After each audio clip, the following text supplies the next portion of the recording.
अस्सलाम वालेकुम guys, welcome back to my YouTube channel. हमने अपने चैनल पे एक सीरीज़ स्टार्ट की है 2025 और 2026 का जो न्यू सिलेबस आया 9th क्लास का फ़िज़िक्स का, हम उसे डिस्कस कर रहे हैं टॉपिक वाइज। आज इससे पहले वाला जो लेक्चर था उसमें हम चैप्टर को स्टार्ट कर चुके हैं और जिसमें हमने स्टडी किया था कि साइंस क्या है, फ़िज़िक्स क्या है, physical and non physical quantities क्या होती हैं, बेस एंड डिराइव्ड क्वांटिटीज़ क्या होती हैं। अब हमने नेक्स्ट टॉपिक को डिस्कस करना है measurements of physical quantity, like physical quantity को हम मैयर कैसे कर सकते हैं। लास्ट लेक्चर में हमने डिस्कस किया था कि जो हमारे पास जितनी भी क्वांटिटीज़ होती हैं जिनको हम मैयर कर सकते हैं वो एक्चुअली में हमारे पास क्या होती हैं, फ़िज़िकल क्वांटिटीज़ होती हैं। ठीक है, अब हम बच्चों ये देखेंगे कि जो फ़िज़िकल क्वांटिटीज़ की मेजरमेंट का तरीका है वो क्या है, यानी हम किसी भी फ़िज़िकल क्वांटिटी को मैयर किस तरह से कर सकते हैं। ठीक है, तो फर्स्टली हमें तो मेजरमेंट पता होना चाहिए कि मेजरमेंट एक्चुअली में क्या होती है। तो मेजरमेंट की फर्स्टली प्रॉपर डेफिनेशन जो उन्होंने आपकी बुक में दी है वो क्या है हमारे पास, a measurement is a process of comparison of an unknown quantity with widely accepted standard quantity. यानी कि हमारे पास मेजरमेंट एक ऐसा प्रोसीजर है, एक ऐसा प्रोसेस है जिसमें हम क्या करते हैं, कंपेयर करते हैं। कंपेयर किसको करते हैं, एक अननोन क्वांटिटी को। अननोन क्वांटिटी से क्या मुराद है, यानी जिसको हमने मैयर करना है। लाइक अगर फॉर एग्जांपल मैंने एक बुक है, बुक के पेज को मैयर करना है कि उसकी लेंथ क्या है, उसकी विड्थ क्या है। ठीक है, तो वो मेरे लिए एक अननोन क्वांटिटी है ना, मुझे उसके बारे में नहीं पता, अभी मैंने उसको मैयर करना है। ठीक है, उस अननोन क्वांटिटी को मैंने कंपेयर करना है किसके साथ, with widely accepted standard quantity, किसी स्टैंडर्ड क्वांटिटी के साथ। अब स्टैंडर्ड क्वांटिटी क्या होती है, स्टैंडर्ड क्वांटिटी का मतलब होता है कि वो पहले से ही स्टैंडर्डाइज है, यानी कि उसकी जो वैल्यूज़ हैं वो पहले से ही डिटर्मिंड है, पहले से ही बनाई गई हैं। जैसे फॉर एग्जांपल स्केल, मैंने बुक है ना, बुक के पेज को मैयर करना है तो किसी स्केल से उसकी लेंथ को मैयर करूँगी ना। अब आपको पता है कि स्केल के ऊपर ऑलरेडी वैल्यूज़ सारी लिखी हुई होती हैं, तो इसका मतलब है कि उसको पहले से ही स्टैंडर्डाइज़ कर दिया गया है, पहले से ही वो इंचीज़ एंड सेंटीमीटर्स, कितने डिस्टेंस पे कितने सेंटीमीटर होंगे, कितने डिस्टेंस पे 1 मीटर बनेगा, वो सारी चीज़ें पहले से ही डिटर्मिंड है। ठीक है, तो उस स्टैंडर्ड क्वांटिटी को यूज़ करते हुए मैं एक अननोन क्वांटिटी को फाइंड आउट करूँगी। इसको हम सिंपली क्या कहते हैं, मेजरमेंट। क्लियर। ये स्टैंडर्डाइजेशन को हम जो है ना वो मज़ीद समझने की कोशिश करते हैं कि जब बिल्कुल स्टार्टिंग में लोगों के पास ये सब चीज़ें नहीं थी, लाइक स्केल्स एंड इंची टेप्स एंड सेंटीमीटर्स और मीटर्स जो हैं, तो स्टार्टिंग में क्या होता था कि किसी भी चीज़ की लेंथ को या विड्थ वगैरह को मैयर करने के लिए लोग अपने हाथों का, पैरों का और आर्म्स की लेंथ के अकॉर्डिंग जो है ना उसकी लेंथ को मैयर करते थे कि लाइक मेरे इतने आर्म तक का डिस्टेंस है इस चीज़ का, या मेरे इतने हाथ तक का डिस्टेंस है इस बुक का, या फॉर एग्जांपल जिसकी भी उन्होंने मेजरमेंट लेनी है। तो अब ऑब्वियसली सारे लोगों के हाथों का और बाजुओं का जो लेंथ है वो सेम तो नहीं होता ना, तो इस वजह से क्या होता है कि कन्फ्यूजन हो जाती है मेजरमेंट्स के अंदर, कन्फ्यूजन हो जाती थी। ठीक है, अब इस सारी कन्फ्यूजन्स को दूर करने के लिए ज़रूरी था कि हम कोई एक ऐसे स्टैंडर्ड्स बना लेते जो हर जगह पे सेम होते, like internationally world wide same होते, कि अगर 1 सेंटीमीटर पाकिस्तान में इतना है तो ऑब्वियसली वो बाहर किसी भी कंट्री में भी उतना ही होना चाहिए, ताकि कन्फ्यूजन ना हो किसी भी तरह से। ठीक है, तो इसीलिए हमें कुछ चीज़ों को स्टैंडर्डाइज़ करना पड़ा ताकि किसी भी तरह की कन्फ्यूजन से बचा जा सके। ठीक है, अब ये जो हमने स्टैंडर्ड्स बनाए ना, सिंपली इन स्टैंडर्ड, किसी भी मेजरमेंट का कोई भी स्टैंडर्ड है ना उसको हम यूनिट कहते हैं। जैसे अभी मैं आपके सामने नाम ले रही हूँ, सेंटीमीटर, मीटर या किलोमीटर। अगर ये यूनिट्स हटा दिए जाएँ तो हमारे पास किसी भी मेजरमेंट का कोई मकसद ही नहीं बचता। जब तक मैं लेंथ का आपको ये ना कहूँ कि 10 सेंटीमीटर लेंथ, सेंटीमीटर को अगर मैं हटा के सिर्फ 10 बोलूँ तो व्हाट 10, मतलब किसी की फॉर एग्जांपल मैं आपसे कहूँ कि ये बुक का एक पेज है या एक पूरी बुक है, उसकी लेंथ है 10, तो obviously the next question arises कि 10 व्हाट, 10 सेंटीमीटर और 10 मीटर और 10 kilometre and what all that. ठीक है, तो हमें ये चीज़ जो आगे यूनिट्स है ना वो एक्चुअली में स्टैंडर्ड थे जो हमें लाजमी बताने हैं। एक और एग्जांपल हम ये ले लेते हैं कि अगर फॉर एग्जांपल हम किसी शॉप पे शॉपिंग करने गए एंड कोई ग्रोसरी करने गए हैं। ठीक है, अब वहाँ से मैंने शुगर बाय की एंड मुझे शुगर बाय करनी है 10 kg, अब 10 किलो, ठीक है, जिसको हम आम ज़ुबान में किलो बोलते हैं। अब मैंने 10 kg शुगर लेनी है तो मैं सामने वाले से, शॉपकीपर से कहूँगी मुझे 10 kg शुगर चाहिए, बट अगर मैं ये kg वाला वर्ड है जो हटा दूँ तो 10 शुगर, तो ऑब्वियसली क्वेश्चन अराइजेस कि व्हाट 10 10 kg चाहिए, 10 ग्राम चाहिए, कितनी शुगर चाहिए। ठीक है। तो ये जो आगे केजी और ग्राम्स वगैरह ना, ये एक्चुअली में वो स्टैंडर्ड्स थे जो हर तरह से सेट किए गए किसी भी तरह की कन्फ्यूजन से बचने के लिए, ठीक है। तो किसी भी मेजरमेंट का जो स्टैंडर्ड है वो हमारे पास क्या कहलाता है, यूनिट। ये हमारे पास यहाँ पे यूनिट की डेफिनेशन है। The standard of the measurement is known as a unit. आगे मेजरमेंट में उसने कहा कि हमारे पास दो पार्ट्स होते हैं, एक नंबर और एक यूनिट। जैसे अभी मैंने आपको बताया कि अगर मैं किसी शॉप पे जाना है तो मैं उसे कहूँ कि मुझे जो है वो 10 kg शुगर चाहिए, तो हमारे पास 10 जो है वो क्या बन रहा है, नंबर बन रहा है, और जो हमारे पास ये जो केजी है वो क्या बन रहा है, यूनिट। ना तो यूनिट के बगैर नंबर की कोई वैल्यू है, ना नंबर के बगैर कोई यूनिट की वैल्यू। अगर मैं उसे कहूँ कि केजी शुगर दे दे तो कितनी KG, 10 kg, 5 kg, 2 kg, 3 kg, obviously I have to tell. उसके बाद अगर केजी नहीं बोल रही, जस्ट 10 बोल रही, तो फिर भी ऑब्वियसली क्वेश्चन अराइजेस कि कितनी 10 kg चाहिए, 10 ग्राम चाहिए, कितनी शुगर चाहिए, ठीक है। तो मेजरमेंट के ये दो बेसिक पार्ट्स हैं जो हमें पता ही होने चाहिए, ये हमें बताने ही पड़ेंगे किसी भी चीज़ को मेजर करने के लिए, ठीक है। अब measurement without unit is meaningless, ठीक है। उसके बाद आगे आ जाता है हमारे पास इंटरनेशनल सिस्टम ऑफ यूनिट्स। अभी मैंने जैसे बताया कि डिफरेंट कंट्रीज़ में, डिफरेंट एरियाज़ में अगर डिफरेंट स्टैंडर्ड्स होंगे तो भी कन्फ्यूजन होगी। तो ये ज़रूरी था कि इंटरनेशनली वर्ल्ड वाइड एक ऐसा सिस्टम ऑफ यूनिट्स जो है वो लेकर आया जाए कि हर जगह पे सेम यूनिट्स को यूज़ किया जाए और किसी भी तरह की कन्फ्यूजन से बचा जा सके। इस सारी चीज़ को सॉल्व आउट करने के लिए हमारे पास 1961 में एक साइंटिस्ट की जो है वो कमेटी बैठी, international committee on weights and measures in 1961, जो कि पेरिस में हेल्ड हुई थी, ठीक है।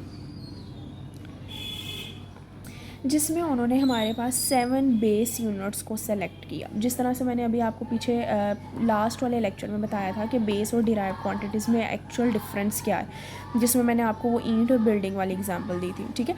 अब उसी चीज़ को आप यूज़ करते हुए यहाँ पे समझ सकते हैं कि बेस यूनिट्स से क्या मुराद है, कि बेस क्वांटिटीज़ को जो डिस्क्राइब करेंगे वो यूनिट्स कौन से होंगे, बेस यूनिट्स होंगे, और डिराइव क्वांटिटीज़ को जो डिस्क्राइब करेंगे वो कौन होंगे, डिराइव यूनिट्स होंगे, ठीक है। अब बेस और डिराइव क्वांटिटीज़ का कॉन्सेप्ट अगर आपको नहीं आता तो you have to go to my channel and watch the recent last video जिसमें मैंने डिस्कस किया है बेस और डिराइव क्वांटिटीज़ को, ठीक है। क्योंकि उन चीज़ों की आपको समझ होगी तो ये आपको बेस यूनिट्स और डिराइव यूनिट्स के बारे में पता चलेगा, ठीक है। अच्छा, अब ये हमने जो है इसके अंदर से उन्होंने 7 बेस यूनिट्स को जो है वो सेलेक्ट आउट किया, एंड ऑब्वियसली अब इन 7 के अलावा जो यूनिट्स बनेंगे वो इनके मिलाने से ही बनेंगे, ठीक है। जैसे हमने पीछे पढ़ा था कि बेस क्वांटिटीज़ को मिलाने से ही डिराइव क्वांटिटीज़ बन रही थी, तो ऑब्वियसली बेस यूनिट्स को मिला के कौन बनेंगे, डिराइव्ड यूनिट्स बनेंगे। यहाँ पर हमारे पास एक टेबल है जिसके अंदर उन्होंने 7 बेस क्वान्टिटीज़ और यूनिट्स के बारे में बताया कि लेंथ है हमारे पास, और लेंथ का यूनिट हमारे पास क्या है, मीटर। उसके बाद मैस है, मैस का यूनिट हमारे पास क्या है, किलोग्राम है। टाइम का सेकंड है, टेम्परेचर का केल्विन है, इलेक्ट्रिक करंट का एम्पियर, इंटेंसिटी ऑफ लाइट का candela, and 7 the amount of substance mole. अच्छा, यहाँ से आपने जो चीज़ लर्न करनी है, this the first paragraph international committee से लेके यहाँ तक, ठीक है। अब ये जो इंटरनेशनल सिस्टम ऑफ यूनिट्स है ना, इसको हम एब्रीवेट करते हैं SI से, ठीक है, सिस्टम इंटरनेशनल। उसके बाद यहाँ से ये वाली लाइन पे अगर आप कर लें तो well and good. The use of SI measurements helps all the scientist to share and compare their observations and results easily, ठीक है। सारे साइंटिस्ट जो अब अपनी ऑब्जर्वेशंस या रिजल्ट्स वगैरह को शेयर करेंगे या कंपेयर करेंगे, उनके लिए आसानी होगी, क्योंकि अब वो सारे सेम यूनिट्स को यूज़ करें और किसी भी तरह की कन्फ्यूजन नहीं होगी। आगे हमारे पास डिराइव्ड यूनिट आता है, जिसके बारे में मैं ऑलरेडी आपको बता चुकी हूँ कि वो सारे यूनिट्स जो कि डिस्क्राइब करेंगे डिराइव क्वांटिटीज़ को, या फिर डिराइव होकर आए हैं किससे, बेस यूनिट्स से, वो सिंपली हमारे पास कौन है, डिराइव्ड यूनिट्स है। जैसे कि यहाँ पे एक एग्जांपल है एरिया की। हमने लास्ट टाइम स्पीड की एग्जांपल को डिस्कस किया था कि स्पीड जो है वो हमारे पास डिस्टेंस और टाइम से मिलके बनती है। तो डिस्टेंस टाइम हमारे पास बेस क्वांटिटीज़ आ रही थी और स्पीड हमारे पास डिराइव। अब यहाँ पे चूँकि यूनिट्स की बात हो रही है तो हम एरिया की एग्जांपल ले लेते हैं जो आपकी बुक में उसने डिस्कस की है। अब एरिया बच्चों किसी भी जगह का अगर हमने लेना है ना, तो एरिया से मुराद है कि आप उसकी लेंथ और विड्थ, यानी अगर ये मेरे पास एक स्क्वायर है तो इसकी मुझे लेंथ भी पता होनी चाहिए और विड्थ पता होना चाहिए। इन दोनों को अगर मैं मल्टीप्लाई कर दूंगी ना, तो मेरे पास इस स्क्वायर का क्या आ जाएगा, एरिया आ जाएगा, ठीक है। अब ये लेंथ और विड्थ जो है, या लेंथ एंड ब्रेथ जो है, इन दोनों का यूनिट, अब दोनों डिस्टेंस ही है ना एक हिसाब से। लेंथ यहाँ से यहाँ तक का डिस्टेंस है, विड्थ जो है वो यहाँ से यहाँ तक का डिस्टेंस है, तो डिस्टेंस का या लेंथ का यूनिट मीटर होता है, ठीक है। अभी हमने पीछे टेबल में देखा। अब metre into metre is equal to square metre, और ये अगर स्क्वायर मीटर इन दोनों मीटर्स से मिल के बन रहा है तो ये किसका यूनिट बन रहा है? एरिया का। ठीक है, तो वही बात हो गई कि दो बेस यूनिट्स मिलके क्या बना रहे हैं? एक डिराइव्ड यूनिट बना रहे हैं, जो क्या है? मीटर स्क्वायर या स्क्वायर मीटर। अब वो स्पीड वाली एग्जांपल भी आ गई जो हमने लास्ट टाइम डिस्कस की थी, डिस्टेंस ओवर टाइम। अब डिस्टेंस का यूनिट हमारे पास क्या होता है? मीटर, और टाइम का यूनिट क्या होता है? सेकंड। सेकंड ऊपर आएगा तो क्या बन जाएगा? मीटर पर सेकंड, -1 लगेगा साथ, मीटर पर सेकंड। तो ये हमारे पास किसका यूनिट आ गया? स्पीड का।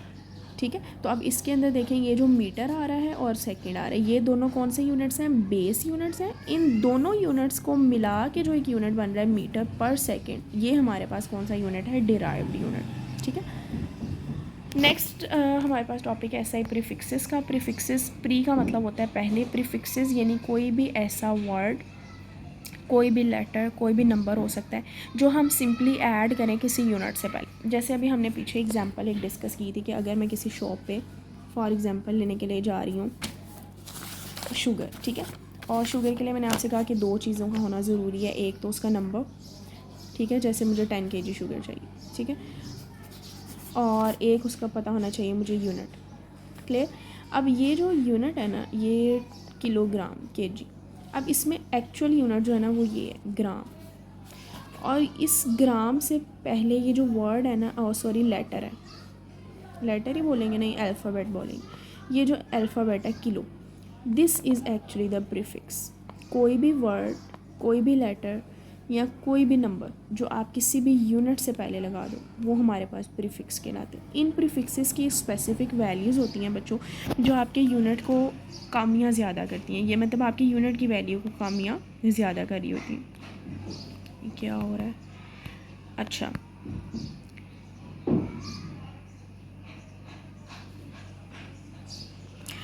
10 किलोग्राम। अब इसी तरह अगर मैं एक और एग्जांपल लूँ, किसी भी चीज़ की मैंने लेंथ मेजर की और लेंथ मेरे पास आई 10 मिलीमीटर, ठीक है।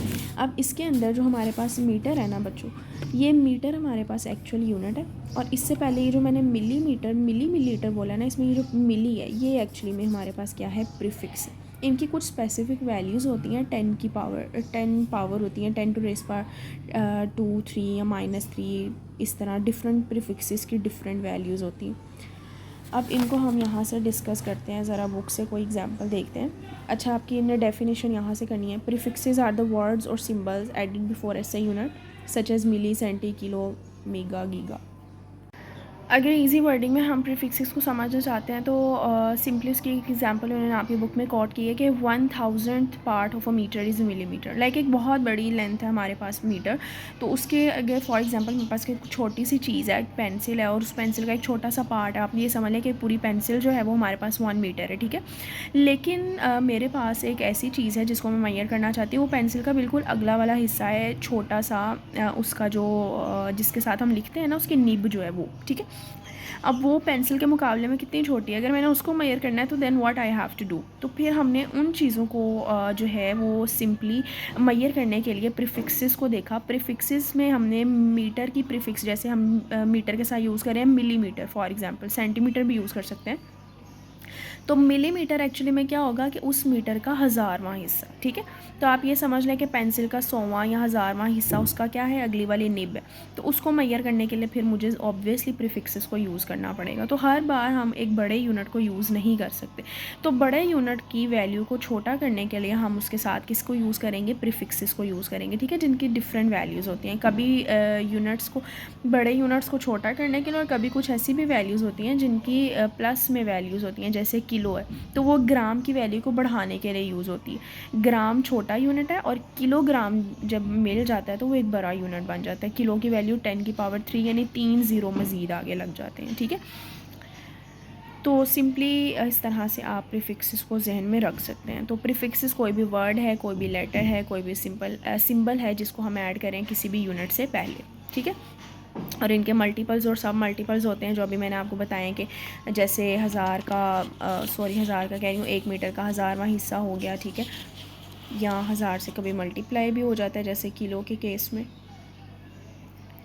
यहाँ पे नेक्स्ट हमारे पास, अच्छा यहाँ पे एक टेबल है, टेबल में डिफरेंट वैल्यूज़ लिखी हैं। देखिए तो आप इसके अंदर देख सकते हैं कि कुछ वैल्यूज़ जो हैं वो पॉजिटिव हैं और कुछ वैल्यूज़ जो हैं वो नेगेटिव। तो ये सारी वैल्यूज़ आपको अच्छे से याद होनी चाहिए। नेक्स्ट आ जाता है हमारे पास साइंटिफिक नोटेशन। प्रीफिक्सेस की हम एक एग्जांपल भी डिस्कस कर लेते हैं। यहाँ पे एक एग्जांपल है 5000 मिलीमीटर, ठीक है। अब मिली की वैल्यू पहले हम टेबल में देखते हैं क्या है। मिली की वैल्यू हमारे पास 10 की पावर -3। अब बच्चों जब भी वैल्यू माइनस में आएगी ना तो आपने उस वैल्यू को डिवाइड करना, और जब प्लस में आएगी तो आपने उस वैल्यू को मल्टीप्लाई करवाना, ठीक है। अच्छा अब ये हमारे पास मिली की वैल्यू है हमारे पास 10 की पावर -3, मतलब 1 के साथ कितने ज़ीरो लगेंगे, 3 ज़ीरो लगेंगे। अब हम उसे डिवाइड में लिखेंगे, ठीक है। ऊपर आ गया 5000, नीचे आ गया हमारे पास 1000। अब इन दोनों को जब हम डिवाइड करेंगे आंसर क्या आ रहा है 5। इसका क्या मतलब हुआ कि 5 मीटर के अंदर कितने मिलीमीटर्स होते हैं, 5000 मिलीमीटर्स होते हैं, ठीक है। इस तरह आगे सेंटीमीटर की एग्जांपल है। सेंटी की जो होती वैल्यू 10 की पावर -2 होती है, तो मतलब 2 ज़ीरो लगेंगे तो 100 लगेगा। तो इसके साथ हमने देखें 100 के साथ डिवाइड किया और आंसर क्या आ रहा है 500। तो इसका क्या मतलब है कि 500 मीटर्स के अंदर हमारे पास 50,000 सेंटीमीटर्स होते हैं। इस तरह से आगे मज़ीद एग्जांपल्स हैं, ठीक है। नेक्स्ट है हमारे पास scientific notation. Inshallah we will discuss about the scientific notation in the next video. I hope so you like the video. If you want to watch more videos like this, then subscribe my channel and don't forget to like and comment. Allah Hafiz.